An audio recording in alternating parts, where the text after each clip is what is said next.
Telugu news కి స్వాగతం. ముందుగా ముఖ్యాంశాలు.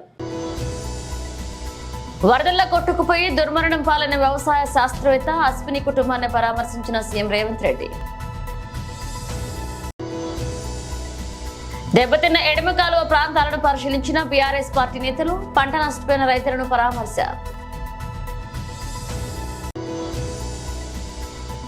అత్యవసరమైతే తప్ప హైదరాబాద్ వాసులు బయటికి రావద్దు. GHMC alert.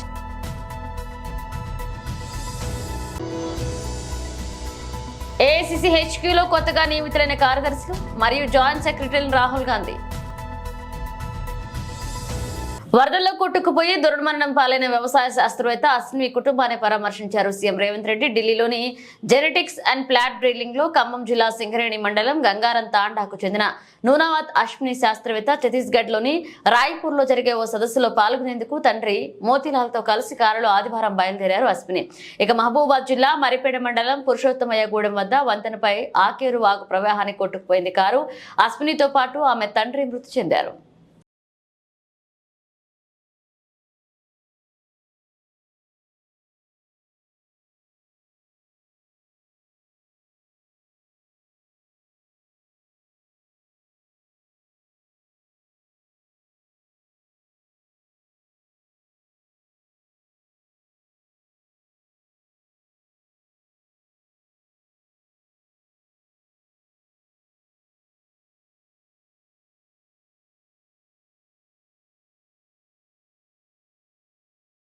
సాగర్ ఎడమ కాలువ దగ్గరికి చేరుకున్నారు మాజీ మంత్రులు మరియు బీఆర్ఎస్ పార్టీ నేతల బృందం. దెబ్బతిన్న ఎడమ కాలువ ప్రాంతాన్ని పరిశీలించారు బీఆర్ఎస్ పార్టీ నేతలు. పంట నష్టపోయిన రైతులను పరామర్శించారు.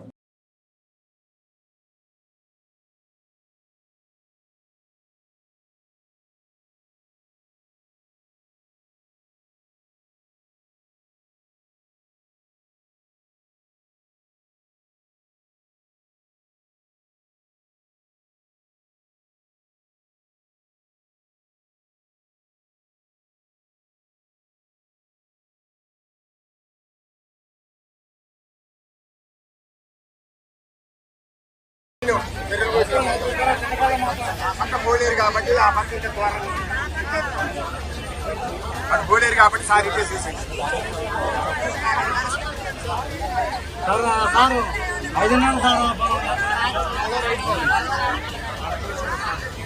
ఆ నీళ్ళు తీసుకుపోయినప్పుడు మొత్తం సీల్ చేసి పడేశారు.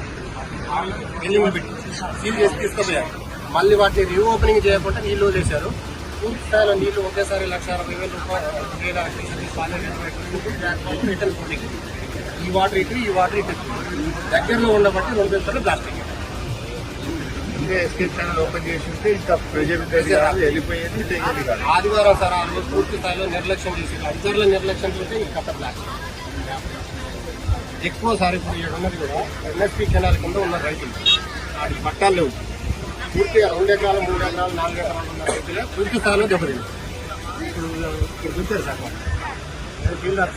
అత్యవసరమైతే తప్ప భాగ్యనగర వాసులు బయటికి రావద్దని గ్రేటర్ హైదరాబాద్ మున్సిపల్ కార్పొరేషన్ అధికారులు ప్రకటన జారీ చేశారు. భారీ వర్షాలు కురవడంతో పలు ప్రాంతాల్లో వరదలు వస్తున్నాయని, నాలాలు పొంగి పొర్లుతున్నాయని తెలిసింది. ఇక ప్రజలు నాలాలు, చెరువులు, లోతట్టు ప్రాంతాల వద్దకు వెళ్లొద్దన్నారు. వాహనదారులు, పాదచారులు రోడ్డుపై వెళ్లేటప్పుడు అప్రమత్తంగా ఉండాలని తెలిసిందే. పిల్లలు, వృద్ధుల పట్ల జాగ్రత్తగా ఉండాలని, వారిని అనవసరంగా బయటకు పంపించకూడదన్నారు. ఇంట్లోనే ఉండండి, జాగ్రత్తగా ఉండండి, మీ భద్రత మా బాధ్యత అని జీహెచ్ఎంసీ పేర్కొంది. కాంగ్రెస్ అధ్యక్షుడు ఖర్గే మరియు రాహుల్ గాంధీ ఏఐసీసీ జీఎస్ తో పాటు కేసీ వేణుగోపాల్ ఏఐసీసీ హెచ్క్యూలో కొత్తగా నియమితులైన కార్యదర్శులు మరియు జాయింట్ సెక్రటరీలను కలిశారు.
రాష్ట్రంలో కురుస్తున్న భారీ వర్షాలకు నష్టపోయిన ప్రజలను రైతులను ధైర్యం చెప్పింది బీఆర్ఎస్ పార్టీ. బీఆర్ఎస్ అధ్యక్షుడు కేసీఆర్ ఆదేశాల మేరకు మాజీ మంత్రి హరీష్ రావు నేతృత్వంలో బీఆర్ఎస్ శాసనసభ్యుల బృందం రావడం జరిగింది. ఆపత్కాలంలో రాజకీయాలు చేసిన అవసరం మా పార్టీకి లేదన్నారు. ప్రజలకు ధైర్యం చెప్పవలసిన ముఖ్యమంత్రి 2 రోజులు పత్తా లేకుండా పోయి తన తప్పును దాచిపెట్టుకోవడానికే కేసీఆర్ పై మా పార్టీపై విమర్శలు చేశారన్నారు. పెళ్లికి చావుకి తేడా తెలియని పరిస్థితుల్లో ముఖ్యమంత్రి ఉన్నారన్నారు. ఓదార్పుకు వచ్చారా సంబరాలకు వచ్చారా అర్థం కాలేదన్నారు. ఈ కాలువ కట్ట దెబ్బతినడానికి ప్రధానమైన కారణం ప్రభుత్వమే అని రైతులు ఆధారాలు కూడా చూపిస్తున్నారు. ఖమ్మం జిల్లాకు సంబంధించిన మంత్రులు ఖమ్మం జిల్లాకు నీళ్లు తీసుకుపోయేందుకు కాలువ కట్ట మీద పోలీసులను పెట్టి తూములు మూసివేసి ఘాట్లకు వెల్డింగ్ వేసి నీళ్లు పోకుండా చేశారు. గేట్లకు వెల్డింగ్ వేయడం వల్ల వరద వచ్చినప్పుడు గేట్లు తెరుచుకోలేక షట్టర్లు కట్టకొట్టుకుపోయిందని రైతులు ఆధారాలు చూపిస్తున్నారు. ఇది ప్రకృతి విలయం తెగిన కాలువ కాదు, కేవలం అధికార పార్టీ మంత్రులు చేసిన నిర్వాకం వల్లే తెగిందన్నారు. ఖమ్మంలో ప్రజలు చనిపోవడానికి కూడా కాంగ్రెస్ ప్రభుత్వమే కారణమన్నారు. 9 గంటల సహాయం కోసం ఎదురు చూస్తున్న బాధితులను కాపాడడంలో ప్రభుత్వం విఫలమైందన్నారు. చీకటి పడ్డాక కాంగ్రెస్ పార్టీ మంత్రులు ముసలి కన్నీళ్లు కార్చి ప్రజలను మభ్యపెట్టే ప్రయత్నం చేశారన్నారు. ప్రజలను గాలికి వదిలేసి ముఖ్యమంత్రి మంత్రులు జలసాలతో మునిగి తేలుతున్నారు. ఇది ప్రభుత్వం సృష్టించిన విలయం, ప్రకృతి సృష్టించిన విలయం కాదన్నారు. పంట నష్టపోవడమే కాక మరొక 2 పంటలు వేయలేని పరిస్థితి ఏర్పడిందన్నారు. ఇక్కడ రైతులు తమ పొలాలను బాగు చేస్తే చాలు, మాకు ఎలాంటి డబ్బులు అవసరం లేదని ఆవేదన వ్యక్తం చేస్తున్నారు. పూర్తిగా ఇసుక మేటలు ఏరుకుపోయి రాళ్లు రంపలతో పొలాలు నిండిపోయాయని ఆరోపించారు. గతంలో ఇలాంటి సమయంలో కేసీఆర్ నిద్రపోకుండా మంత్రులందరినీ ప్రజల్లో ఉంచి పని చేయించారన్నారు. చేతగాని కాంగ్రెస్ దద్దమ్మ ప్రభుత్వం వల్ల ఇలా జరిగిందన్నారు.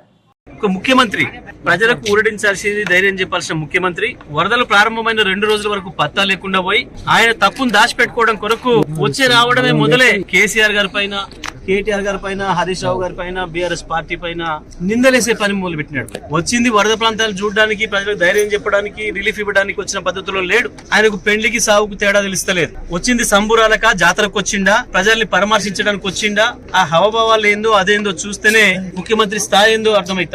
మేము మాట్లాడలే, ఇప్పుడు మీ అందరి సమక్షంలో రైతులు చెప్పారు. ఇవాళ కొన్ని మీడియాలో కూడా వచ్చింది, నేను ఇక్కడ మీడియా వాళ్ళు ఎవరు లేనప్పుడు వస్తే కూడా రైతాంగం చెప్పారు. ఏంది ఇవాళ మనం ఏదైతే ఎన్ఎస్పీ కాలువ మీద నిలబడినామో ఈ కాలువ కట్ట తెగడానికి ప్రధానమైన కారణం ప్రభుత్వమే అని రైతులు చూపిస్తున్నారు, ఆధారాలు కూడా చూపిస్తున్నారు. ఖమ్మం జిల్లాకు సంబంధించిన మంత్రులు, ప్రభుత్వం మొన్న ఎండాకాలంలో నీళ్లు తీసుకుపోవడానికి ఖమ్మం కొరకు ఇక్కడ కాలువ కట్టల పైన పోలీసులను పెట్టి మొత్తం తుములన్నిటికి కూడా టాకాలు కొట్టిండ్రు, వెల్డింగ్లు చేసిండ్రు. ఈ తుములు బయటికి తీయడానికి వీలు కాక ఇవాళ ఈ కాలువలు తెగింది తప్ప, కాలువ 3 చోట్ల 2 చోట్ల తెగింది తప్ప దానంతల దిగలే, ఇది ప్రకృతి విలయంతో వచ్చింది కాదు అనే మాట స్పష్టంగా చెప్తా ఉన్నారు ఇవాళ రైతాంగం అందరూ కూడా. ఈ కాలువ కట్టలు తెగడానికి కారణం వాళ్ళే. నిన్న ఖమ్మంలో కొట్టుకపోయి, ఇప్పుడు వరదలో కొట్టుకుపోయి ప్రజలు చచ్చిపోవడానికి కారకులు కూడా వాళ్ళు. మేము ఇది బాధ్యత రాజ్యాంగంగా మాట్లాడడం లేదు, రాజకీయాల కొరకు మాట్లాడడం లేదు. 9 గంటలు వాళ్ళ కళ్ళ ముందు ఎదురు చూసుకుంటూ కూర్చుంటే కూడా కనీసం ఒక హెలికాప్టర్ కొరకు ప్రయత్నం చేయలేదు. పైగా పొద్దు ఊకిన తర్వాత ప్రజల్లో తిరుగుబాటు మొదలైన తర్వాత వచ్చి ముసలి కన్నీళ్లు గారుస్తున్నారు. మేము ప్రయత్నం చేసినాం, దొరకలేదని ఒక ఆయన, ఆంధ్ర ముఖ్యమంత్రి మాట్లాడిన ఒక ఆయన, ఉన్నది తెలంగాణలో, తెలంగాణ ముఖ్యమంత్రి ఏమైండు. ఏం జరుగుతుంది అసలు ఈ రాష్ట్రంలో? ప్రజల్ని గాలికి వదిలేసి ముఖ్యమంత్రి మంత్రులు జల్సాలలో ఉన్నారు.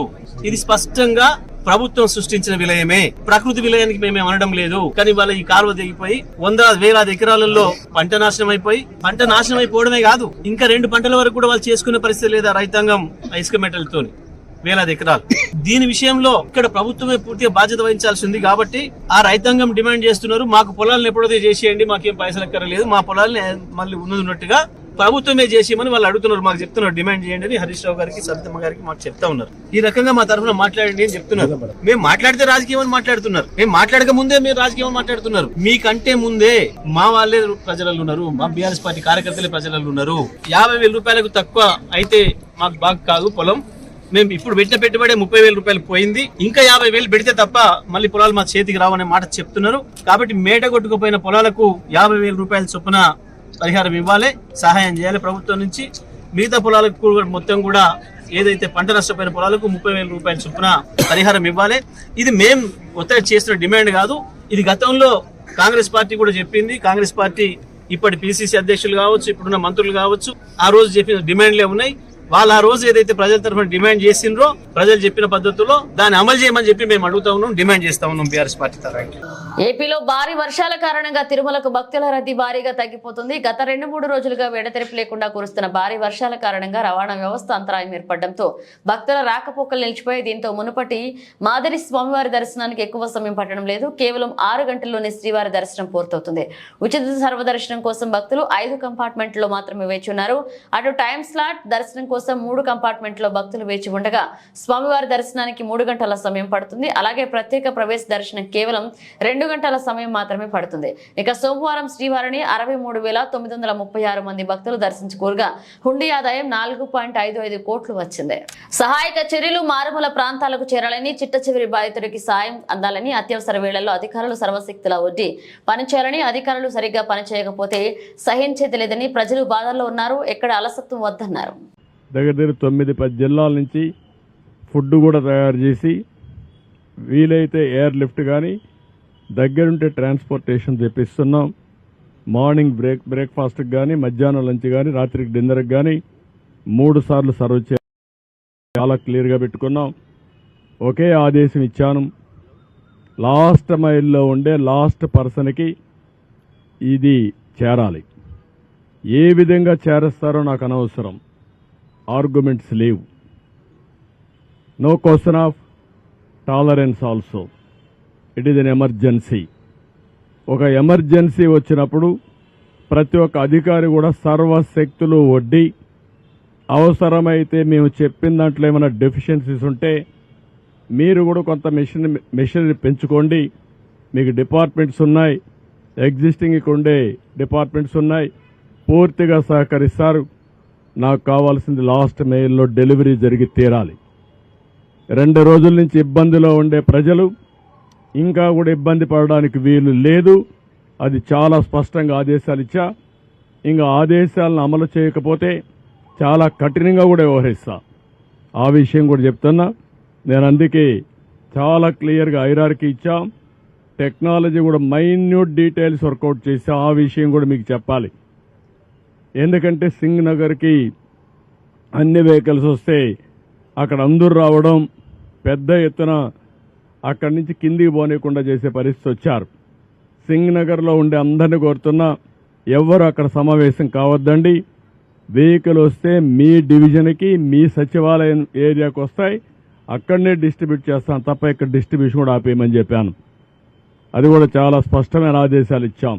ప్రతి ఒక్క వెహికల్లో ఎవరైతే ఒక అక్టోపస్ కానిస్టేబుల్ని, ఒక గ్రే హౌండ్స్ని, ఏపీఎస్సీ స్టాఫ్ని పెట్టాం డెలివరీ ఇవ్వడానికి. వాళ్ళు తీసుకొస్తారు ఇవన్నీ. ఎక్కడన్నా ఇవన్నీ చేయకపోతే పోలీస్ ఆఫీసర్లు కూడా చాలా క్లియర్గా చెప్తున్న హైరార్కీ కూడా మోస్ట్ డిసిప్లిన్ ఫోర్స్ వచ్చి police. Be discipline. Law and order maintain చేసే బాధ్యత మీది. లా అండ్ ఆర్డర్ మెయింటైన్ చేయకపోతే నష్టం జరిగేది రిమోట్ ఏరియాలో ఉండే పేదవాడికి జరుగుతుంది. నేను చూశాను, వాళ్ళ బాధలు చూశాను. వాళ్ళ బాధలు చూస్తే వన్ననా తిరుతాం.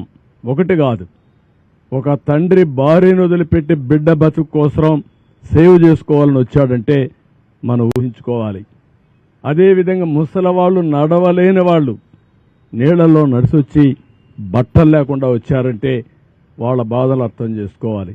మధుర నియోజకవర్గం ముదిగొండ మండలం న్యూ లక్ష్మీపురం, పాండ్రేగుపల్లె గ్రామాలలో మున్నేరు వరద ముంపు ప్రాంతాల్లో పర్యటించి బాధితుల ఇళ్లను, పంట పొలాలను ప్రత్యక్షంగా చూసి వారి ఆవేదనని అర్థం చేసుకున్నారు. ప్రజాప్రతినిధిగా తక్షణమే ప్రభుత్వం నుంచి నిత్యావసర సరుకులను పంపిణీ చేయాలని స్థానిక అధికారులను ఆదేశించారు. తదనంతరం ప్రభుత్వం తరపున అన్ని రకాలుగా వారిని ఆదుకుంటామని ప్రజలందరికీ మనోధైర్యం కల్పించడం జరిగింది.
గతంలో ఎప్పుడూ లేనంతగా స్థాయిలో కృష్ణానదికి వరద పోటెత్తింది. కృష్ణమ్మకు దుర్గగుడి అర్చకులు శాంతి పూజ చేశారు. పసుపు కుంకుమలు నదిలో వదిలి అనుగ్రహించాలని వేడుకున్నారు.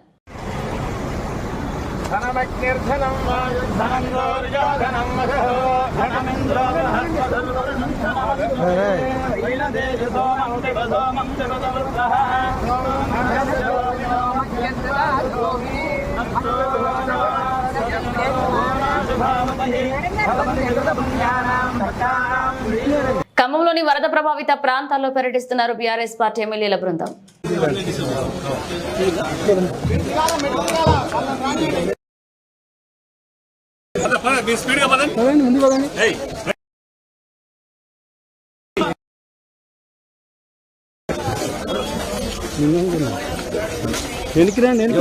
అట్లే అనుకోండి.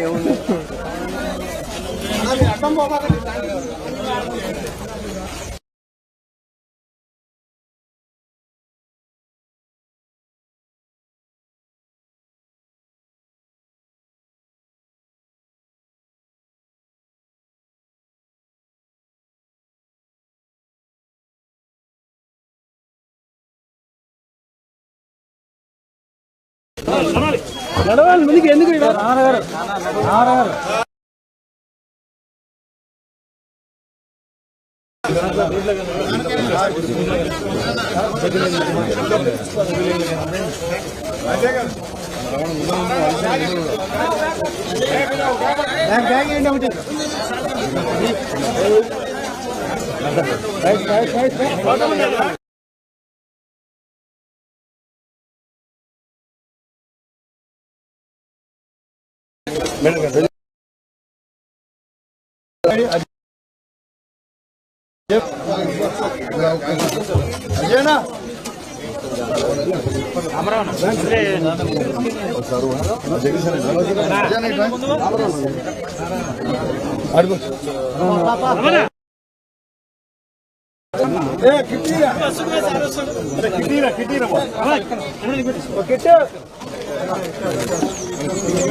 కొంచెం అనౌన్స్మెంట్ మైక్ లో చెప్తాము. ఇంటింటికి వస్తాయి. మాకేం కొనుక్కోలేమా? 10 రూపాయలు ఏమైనా ఆడుకుంటే ఆడుకోండి.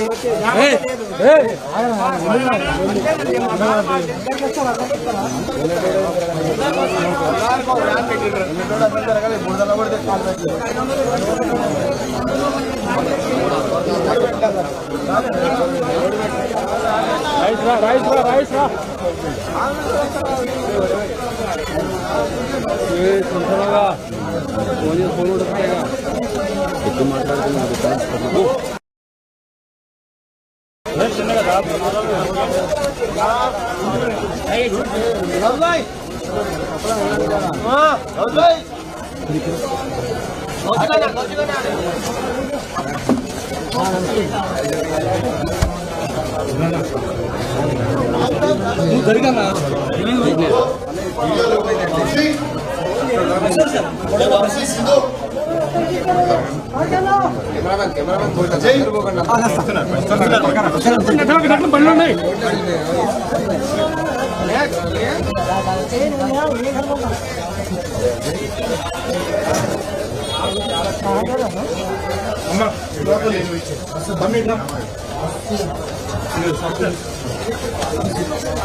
జాగ్రత్త గట్టి పట్టుకో.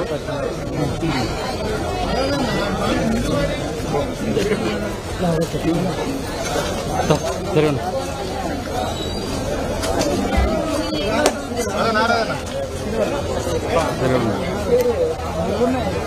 వెనక్కి పెట్టుకో సెల్ కెమెరా.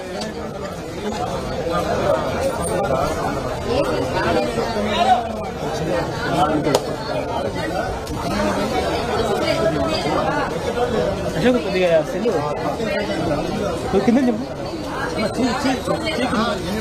నువ్వు కింద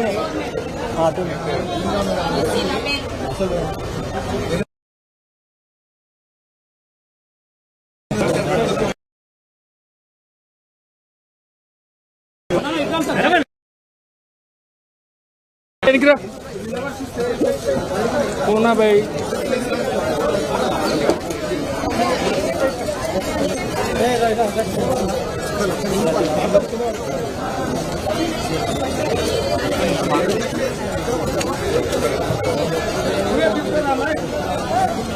కొంచెం ఫాస్ట్ సత్యనారాయణ నేను వచ్చిన కదా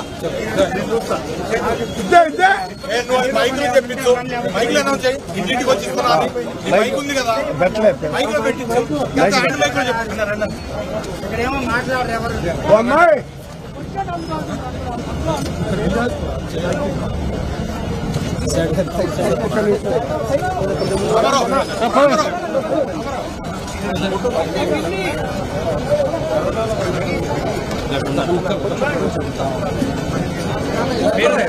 ఎవరు వస్తాడు చెప్పండి ఎవరు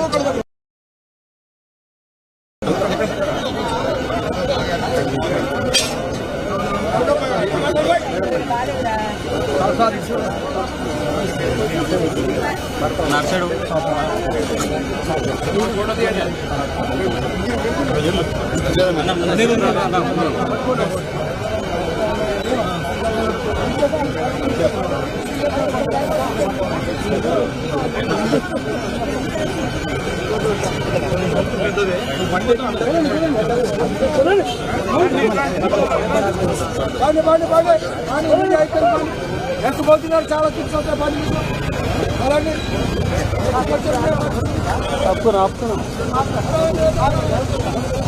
మీరే పడుతుంది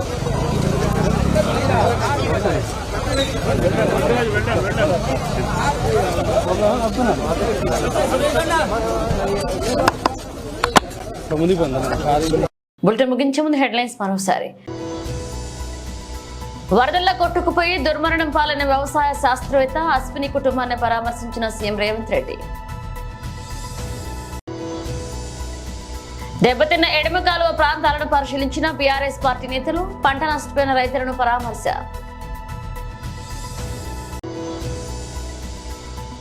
అత్యవసరమైతే తప్ప హైదరాబాద్ వాసులు బయటికి రావద్దు, జీహెచ్ఎంసీ అలర్ట్.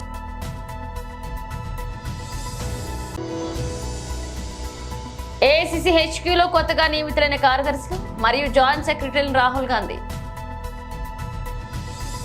ఇవి బులెటిన్ అప్డేట్స్. మన అప్డేట్స్తో మళ్ళీ కలుద్దాం.